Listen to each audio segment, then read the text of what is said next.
Grabación, jóvenes. Sean nuevamente bienvenidos a la clase de Física General. Vamos a continuar entonces donde nos habíamos quedado. Habíamos visto, por último, el procedimiento general para resolver problemas en física. Bueno, ahora vamos a iniciar ya con el contenido. Y nosotros empezamos siempre con vectores. Vectores y álgebra de vectores.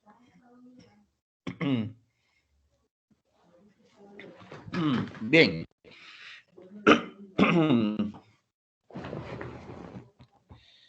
La idea del día, los objetivos de hoy es aprender la notación vectorial, entender qué es un vector y para qué nos sirve en la física, aprender el álgebra de vectores y aprender a utilizar los vectores para describir el movimiento de un punto material. Bien, bastante ambiciosos los objetivos, debo admitirlo. Vamos entonces a comenzar con la notación vectorial. Bien, algunas propiedades de la materia o algunas situaciones en física nos obligan a nosotros a dar información. Cuando yo doy información, entonces, por ejemplo, yo le puedo decir, estoy en Tegucigalpa. Está bien, perfecto. Y quizá usted puede estar en San Pedro Sula. Está bien.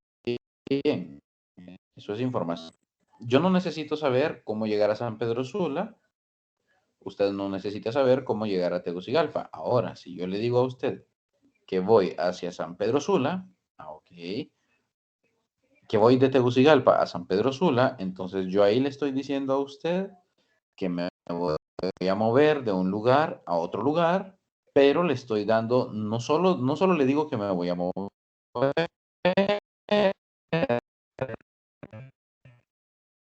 le estoy diciendo en qué dirección me voy a mover, le estoy diciendo que voy desde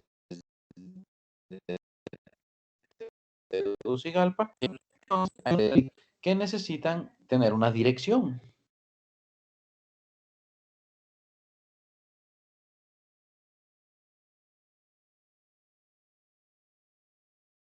Como les acabo de mencionar.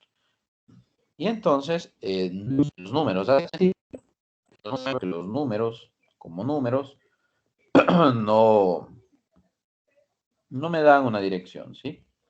No me dan una dirección. Entonces, aquí aparece la importancia de los vectores para estas cantidades que necesitan una dirección.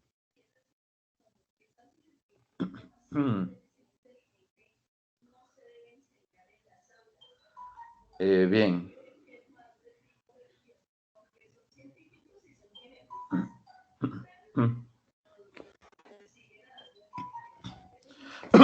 Perdón. Entonces, bien, para los modelos que nosotros vamos a utilizar, es necesario definir una identidad matemática llamada vector.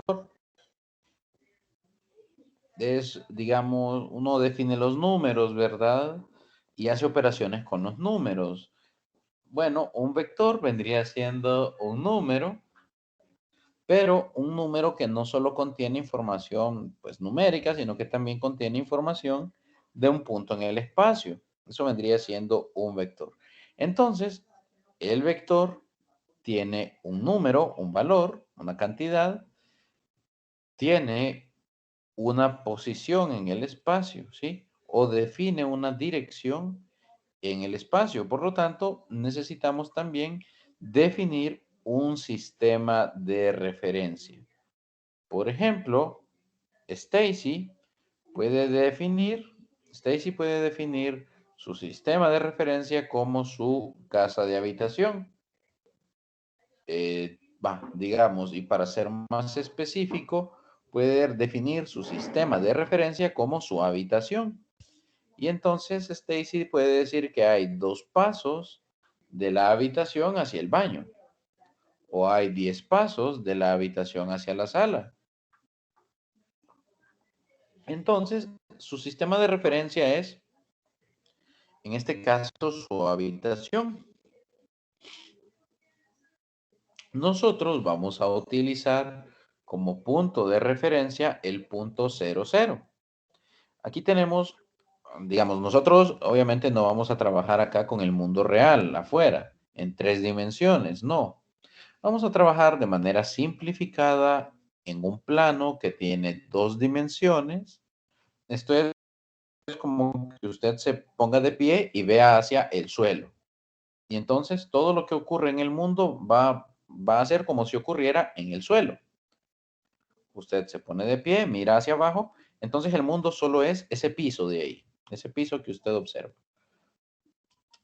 Esta sería la primera aproximación, ¿verdad? De nuestro modelo. Entonces, el plano o en nuestro mundo, digamos, tiene una referencia que es el punto 0, 0. Este plano, que se llama plano cartesiano, tiene 2 ejes, un eje vertical y un eje horizontal. El eje horizontal se le llamó X y al eje vertical se le ha llamado Y. Y yo puedo ubicarme en cualquier lugar del espacio únicamente brindando mis coordenadas X y Y. Por ejemplo, el punto 4,3 que pueden observar en pantalla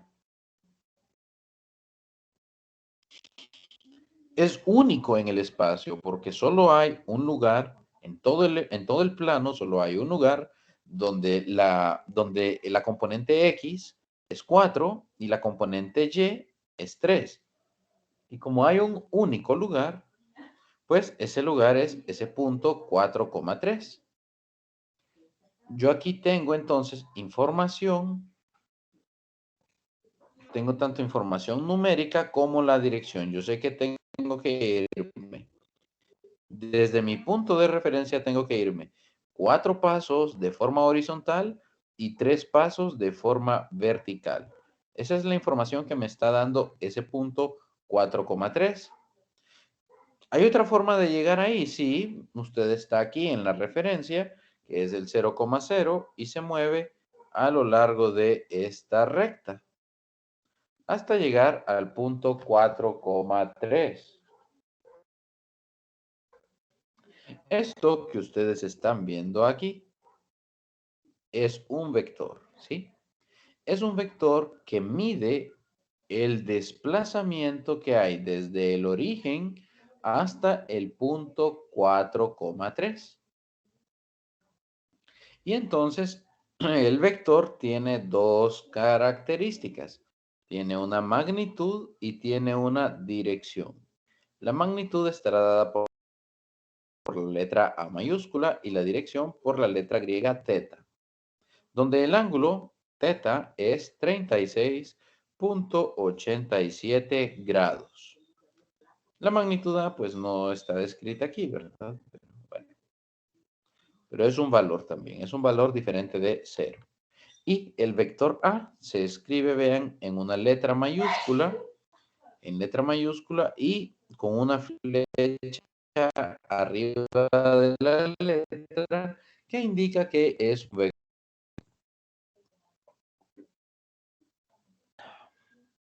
Bien, este vector, sí, bueno, cualquier vector, mejor dicho, o los vectores pueden apuntar en cualquier dirección.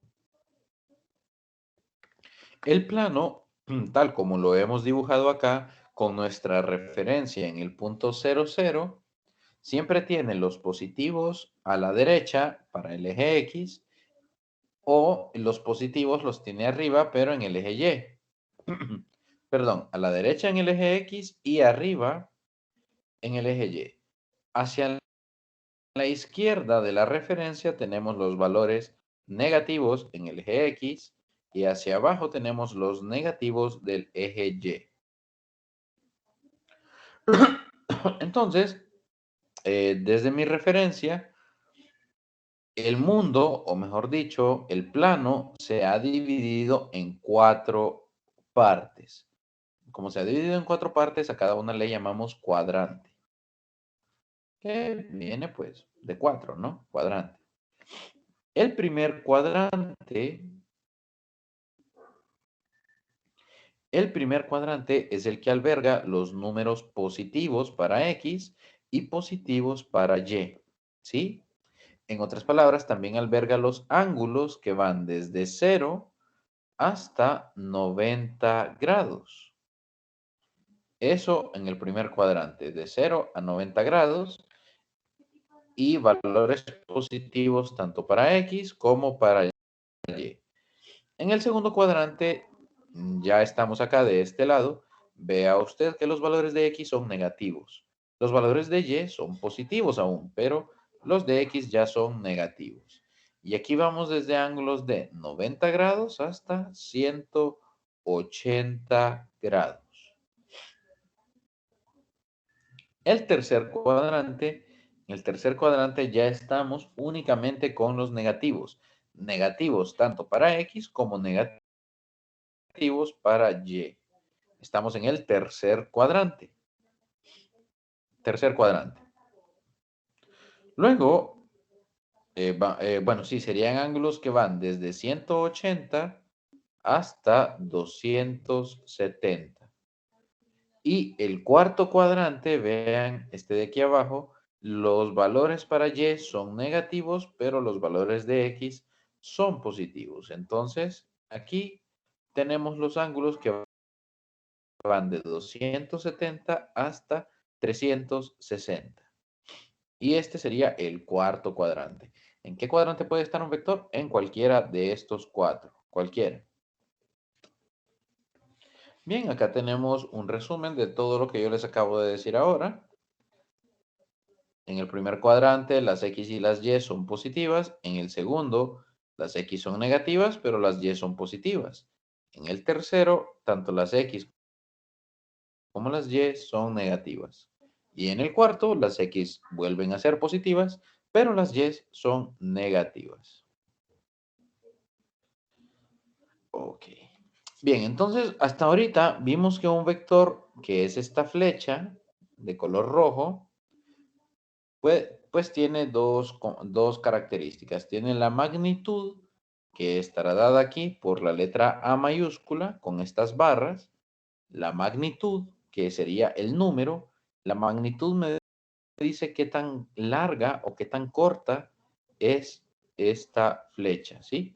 Eso me dice la magnitud, qué tan larga o qué tan corta es esta flecha.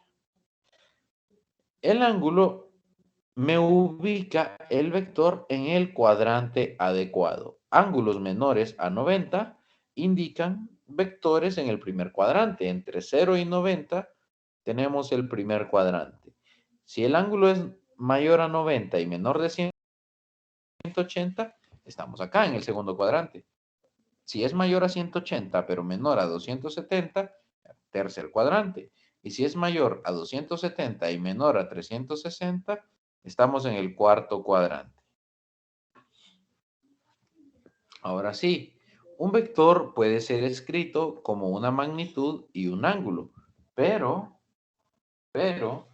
también es posible que el vector sea escrito sea descrito por sus componentes, componente X y componente Y. Así como les había dicho aquí en esta imagen, como les había dicho en esta imagen, usted al punto 4,3 puede llegar de dos formas, yéndose por la diagonal o tomando primero los 4 en X y luego subiendo 3 en Y. Había dos formas de llegar al punto 4,3, por la diagonal o yéndose por la X y luego por la Y. Dado que hay dos maneras de llegar al punto 4,3, implica que hay dos maneras también de representar a los vectores. Entonces, la otra forma en la que representamos vectores es en la forma que vamos a llamar cartesiana. Es decir, la forma en donde yo le digo a usted, muévase 4 en X y luego muévase 3 en Y. Aquí. La forma cartesiana entonces sería esa. El vector C sería igual a la componente X del vector C más la componente y del vector c. Si hasta el momento no va captando la idea, no se preocupe, justo ahora caemos al punto. Entonces yo el vector c lo puedo descomponer en dos piezas. Una pieza que va en X y una pieza que va en Y. Y llego al mismo punto que si hubiera seguido la diagonal. Llego al mismo punto que si hubiera seguido la diagonal. Esa es la idea. Representar el mismo vector, pero de otra forma. Bien, para representar el vector en formas de componentes X y Y, necesito auxiliarme de la trigonometría. La trigonometría pues me establecía las funciones seno, coseno y tangente, y estas me ayudan a relacionar los lados en un triángulo rectángulo. Noten que un triángulo rectángulo es justamente lo que se forma con los vectores, ¿sí? Con los vectores y sus respectivas componentes X y componentes Y. Entonces, como se forma un triángulo rectángulo, estas tres funciones, estas tres definiciones, seno, coseno y tangente, son válidas. Ahora bien, el coseno, entonces, bueno, la definición es que el coseno del ángulo θ es el lado adyacente entre la hipotenusa. ¿Cómo se define quién es el lado adyacente? Vea usted que el lado adyacente es es uno de los dos lados que ayudó a formar el ángulo. Y el lado opuesto, en el caso del seno, el lado opuesto al ángulo es el lado que no ayuda, el lado que no ayuda a formar el ángulo. Ese sería el lado opuesto. Es la única en donde no participa la hipotenusa. Nosotros vamos a utilizar las tres funciones trigonométricas para los vectores. Entonces,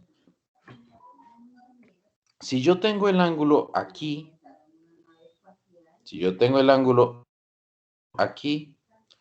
yo puedo encontrar la componente X del vector A, digamos que el vector no es el vector C, sino que es el vector A. La componente X del vector A sería la magnitud de dicho vector por el coseno del ángulo θ. Esto es entonces la componente horizontal del vector A. ¿Por qué el coseno? Vean ustedes que la componente X es la componente horizontal. ¿Y qué lado es el horizontal? Bueno, este de aquí, esta base de acá, que es adyacente al ángulo, ¿sí? Por eso va acompañada por el coseno. La componente vertical, pues lleva el análisis, es el mismo, va relacionada con el seno, y entonces la componente vertical es la magnitud del vector A por el seno del ángulo θ.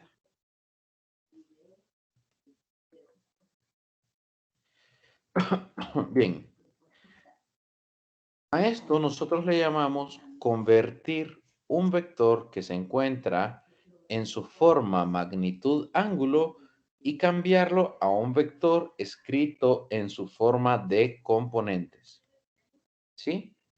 Encontrar las componentes de un vector se refiere a tomar la magnitud, multiplicarla por el coseno del ángulo para encontrar la componente horizontal, multiplicarlo por el seno del ángulo para encontrar la componente vertical. ¿Sí? Pero ¿qué pasa si es el caso contrario? Usted el vector ya conoce las componentes, pero no conoce la magnitud. No conoce la magnitud. Entonces, si ese es el caso, nosotros podemos encontrar la magnitud del vector aquí. Nosotros podemos encontrar la magnitud del vector calculando pues la raíz cuadrada de el cuadrado de cada una de las componentes, la suma del cuadrado de cada una de las componentes. Así podemos nosotros encontrar la magnitud del vector. Claro, aquí estamos asumiendo que nosotros conocemos ya las componentes. ¿Y cómo hacemos entonces para encontrar el ángulo? El ángulo lo encontramos al aplicar la tangente inversa a la tangente inversa de la componente y entre la componente x. La división de las componentes, usted le calcula la tangente inversa y así obtiene el ángulo correspondiente al vector. Vamos a ver algunos ejemplos. Vamos a ver algunos ejemplos de vectores. Y entonces, vamos al siguiente, a este. Ok. Vean ustedes este problema. Dice, durante un despegue, un avión se mueve con una rapidez de 120 millas por hora, con un ángulo de 20 grados sobre el suelo. ¿Qué velocidad tiene el avión con respecto al suelo? Es decir, el avión se va moviendo en diagonal, de acuerdo al plano que yo te he dibujado aquí. Se mueve en diagonal. Cuando me preguntan qué velocidad tiene con respecto al suelo, preguntando cuánto vale la componente horizontal de esta rapidez. Es decir, la rapidez es en diagonal. Esta rapidez es en diagonal. A mí lo que me están preguntando, la velocidad con respecto al suelo, sobre cuánto vale la componente horizontal del vector velocidad para este avión. El vector velocidad es esta flechita en color naranja que pueden ver ahí. Entonces, la velocidad es un vector y es esta flechita que tiene un largo de 120 millas por hora y tiene un ángulo de 20 grados. Vean ustedes que lo único que necesitamos para calcular la componente horizontal es la magnitud del vector,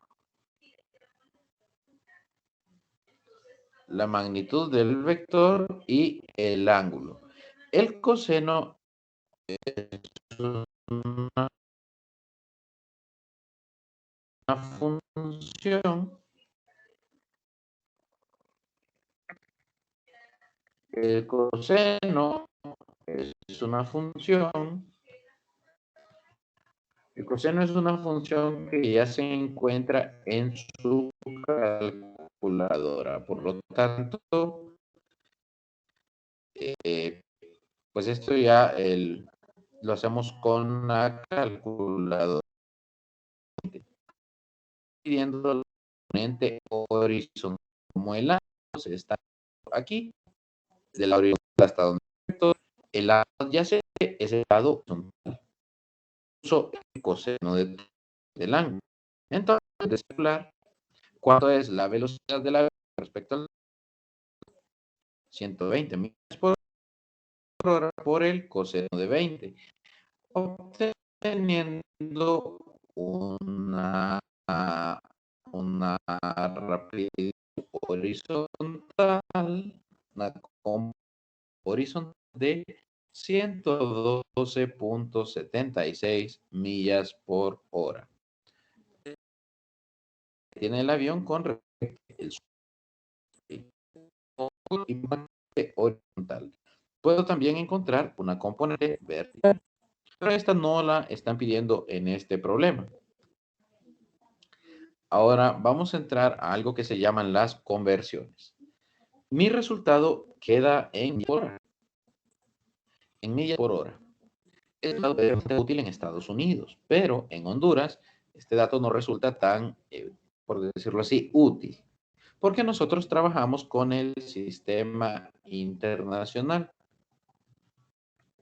Entonces quiere decir que tenemos que hacer una conversión de millas a kilómetros, perdón, de millas a metros y de horas a segundos. ¿Por qué? Porque los metros son la unidad del sistema internacional, al igual que los segundos son la unidad del tiempo para el sistema internacional. Y aquí encontramos y en segundos.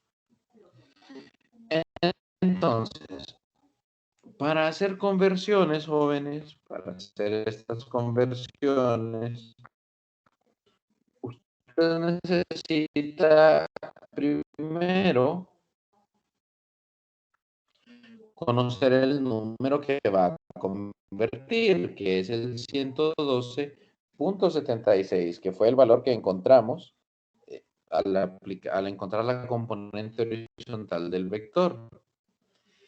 Usted necesita conocer las equivalencias. Por ejemplo, 1609 metros equivalen a una milla. ¿Dónde encuentra esto? Bueno, esto lo puede encontrar en el libro de texto, en las primeras páginas.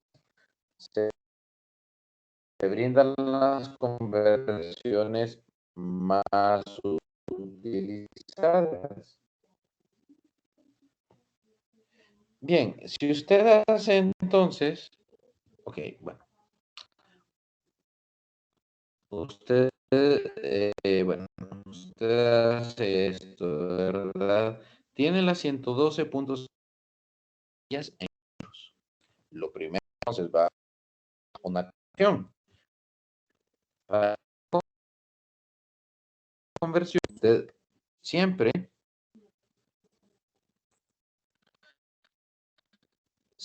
va a colocar este símbolo y este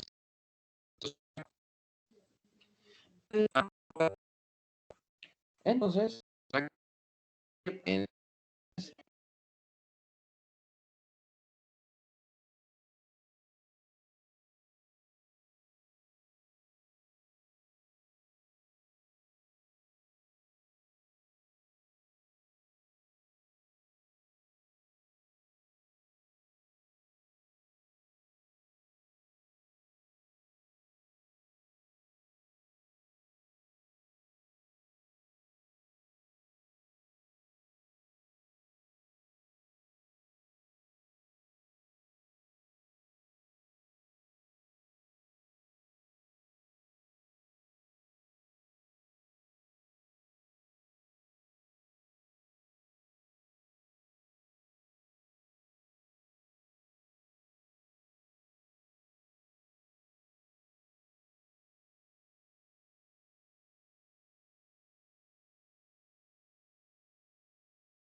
bien, jóvenes, parece que estoy teniendo problemas de conexión en la computadora. ¿Pueden escucharme? Sí, sí, Ok. pero un poco entrecortado. ¿En este momento se escucha entrecortado? Ahorita no, pero Ahora sí hace no, un Lick, ratito. pero Pero sí hace se le poquito escuchaba. sí. Sí, casi no se entendía nada. Ah, ok, hace poco, ¿verdad? Sí. Sí, permítanme un momento. Vamos a ver si logro conectar. Vamos a ver.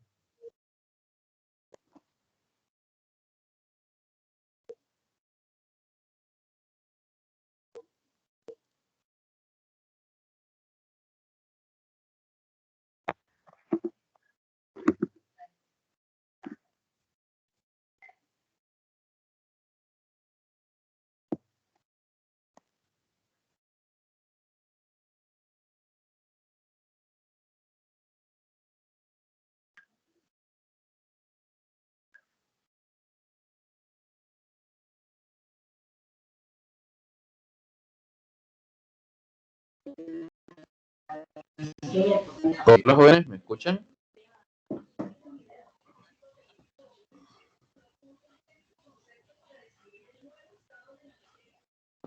¿Me escuchan, jóvenes? Sí, Liz. Ok, ya no se escucha entrecortado, sí.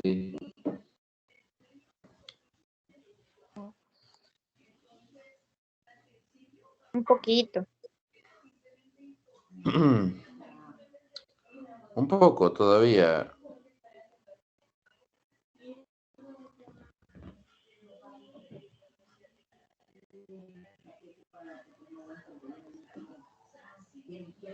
Ok. ¿Se escucha entrecortado? No, licenciado.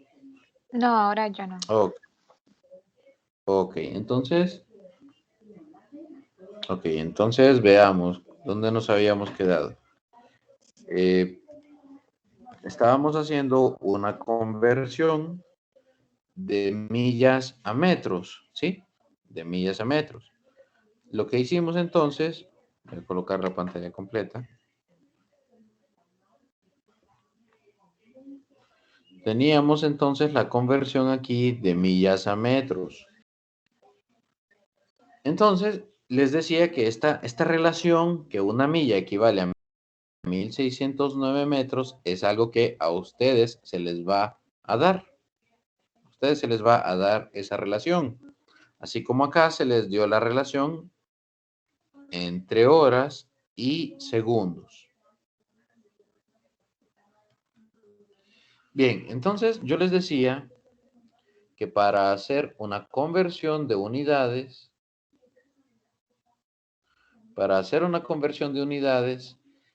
esta estructura siempre va, la multiplicación y la línea de división siempre van.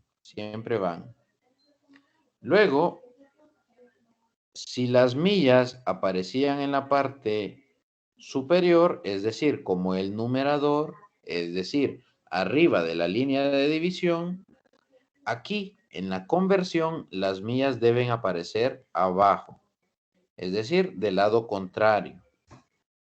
Si yo quiero eliminar las millas, debo colocarlas en lugares opuestos. Si aparece arriba, yo debo colocarla abajo. Y si yo coloco las millas abajo, pues los metros obligatoriamente quedan arriba. Hacen la multiplicación y obtenemos este valor. Luego hay que convertir las horas,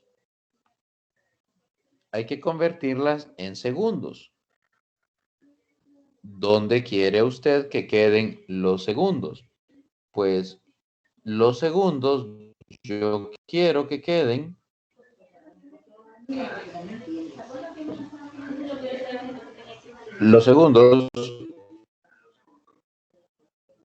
yo quiero que queden abajo, ¿sí? Porque las horas están abajo de la línea de división, entonces los segundos deben quedar abajo.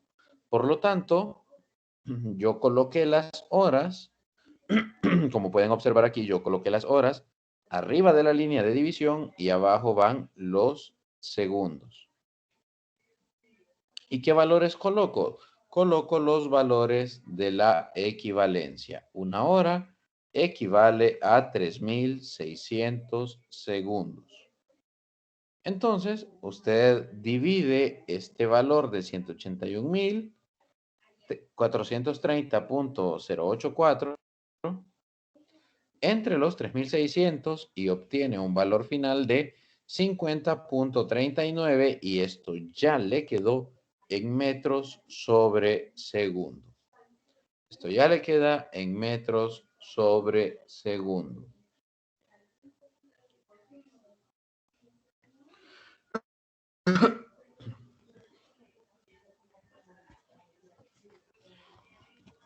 Bien. Ahora que ya vimos la parte de vectores, cuáles son las características, cómo pasar de un tipo de vector a otro tipo de vector, así un poco rápido, vamos a hablar de la suma de los vectores. Entonces, para sumar vectores, aquí hay unas consideraciones iniciales que debemos tener. Estas consideraciones iniciales deben cumplirse para que el problema sea resuelto de manera satisfactoria. Vamos primero a descomponer los vectores en componentes, tanto horizontal como vertical. Vamos a tratar en la medida de lo posible de utilizar ángulos menores a los 90 grados. Como vamos a usar ángulos menores a 90, es necesario que nosotros coloquemos los signos de las componentes de los vectores. Es decir, si la componente horizontal es negativa, yo debo colocar ese negativo. O si la vertical es negativa, yo debo colocar ese negativo. Y por último, se van a sumar o se van a restar, dependiendo qué pasa, se van a sumar o restar las componentes horizontales de un vector con las componentes horizontales del otro vector. En el caso de las verticales, usted va a sumar las verticales del primer vector con las verticales del otro vector, del otro o los otros vectores. Por ejemplo, acá tenemos un ejercicio donde hay 3 vectores. Tenemos el vector A, tenemos el vector A, tenemos también el vector B y tenemos el vector C también. Acá tenemos entonces 3 vectores. Vea usted, el vector A y el vector B se encuentran en el primer cuadrante, pero el vector C se encuentra en el tercer cuadrante. Aquí, tanto la X como la Y son negativos. Entonces, el primer paso dice que es encontrar las componentes de los vectores. Y aquí es interesante porque observe que el vector A es un vector que va horizontal a lo largo del eje X. Por lo tanto, es un vector que no tiene componente vertical. Es puramente horizontal este vector. ¿Qué ángulo tiene? Bueno, al ser horizontal el vector y apuntar hacia la derecha, recordemos que aquí tenemos el ángulo 0. Entonces, como el ángulo es 0, el coseno de 0 tiene un valor de 1 y el seno de 0 tiene un valor de 0. Vean ustedes que la magnitud del vector A, es decir, la longitud que tiene dicho vector, es de 5. Por lo tanto, la componente horizontal es 5 por el coseno de 0 y eso le da 5. La componente vertical es 5 por seno de 0 y eso le dará 0. El vector B, un vector en el primer cuadrante cuyo ángulo es 60. Vea usted que la componente horizontal es la magnitud es este valor de acá, el 7, multiplicado por el coseno de 60, que es el ángulo correspondiente al vector B. Así encontramos la componente horizontal y la vertical la encontramos multiplicando por el seno. Hacemos las multiplicaciones y obtenemos estos valores. Aquí ya tenemos el vector B escrito en forma de componentes. Ahora, el vector C es un vector que tiene magnitud 10 y ángulo de 30. Ahora,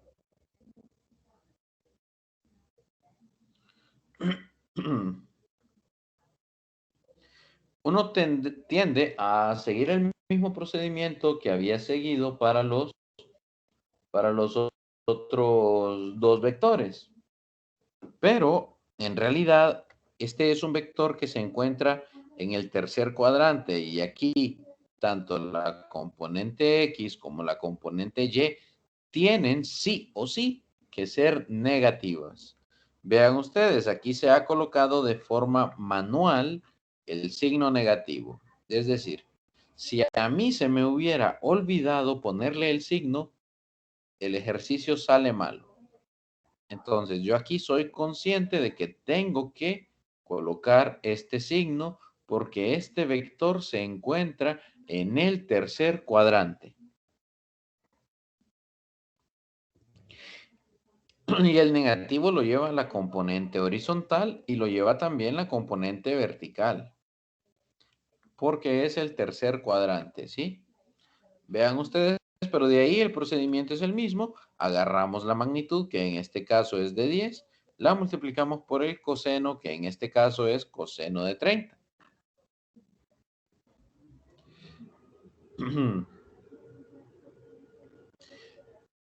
Aquí entonces obtenemos la componente horizontal y la vertical se calcula a partir del seno.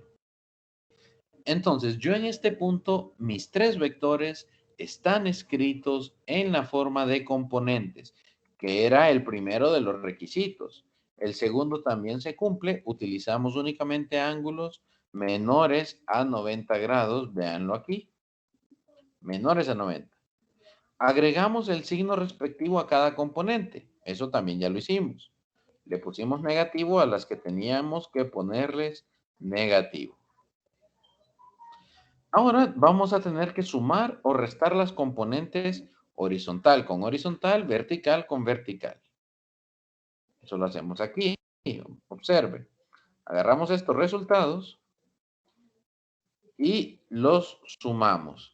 5 más 3.5 son 8.5. Bueno, aquí tenemos menos 8.86.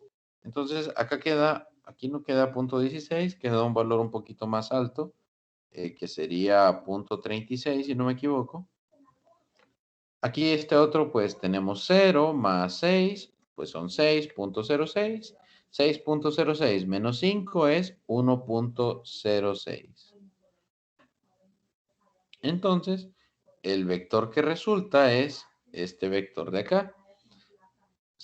Bueno, no es 0.16, ahí es error mío, porque aquí teníamos 5 más 3.5 menos, ok, creo que es 8.66.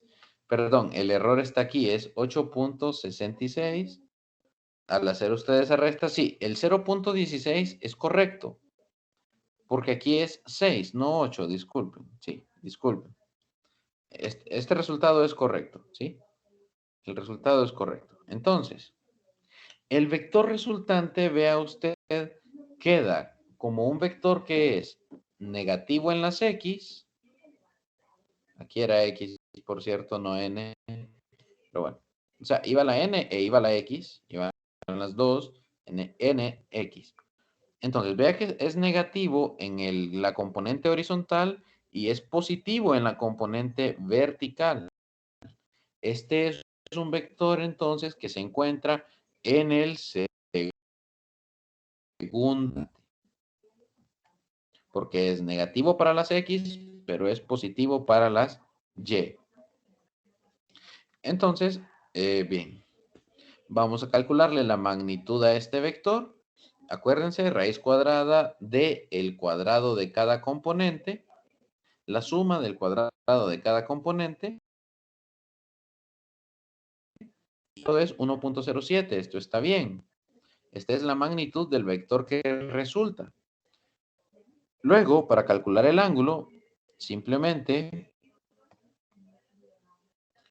calculamos la tangente inversa de la componente y, que es 1.06, dividido entre la componente x, que es 0.16.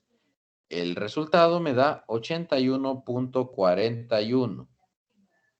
Ahora bien,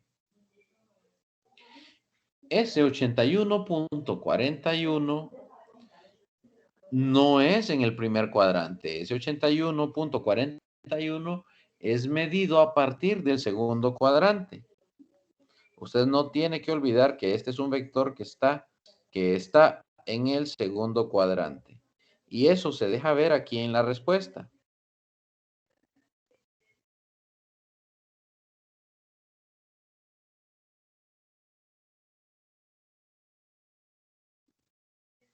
Eso se deja ver aquí en la respuesta. Vea usted que el ángulo es 81.41 sobre el eje negativo X. Y con esto vamos a terminar sobre el eje menos X. ¿Cuál es el eje menos X? El eje menos X es este, miren. Y estamos diciendo que el vector resultante es algo así. Bueno, en realidad va a ser más pequeño. Porque es solamente de 1.07. Entonces quizás solo sea esto. Y acá están los 81 grados. ¿Sí? Los 81 grados sobre el eje menos X. Ojo ahí. Son 81 grados sobre el eje menos X.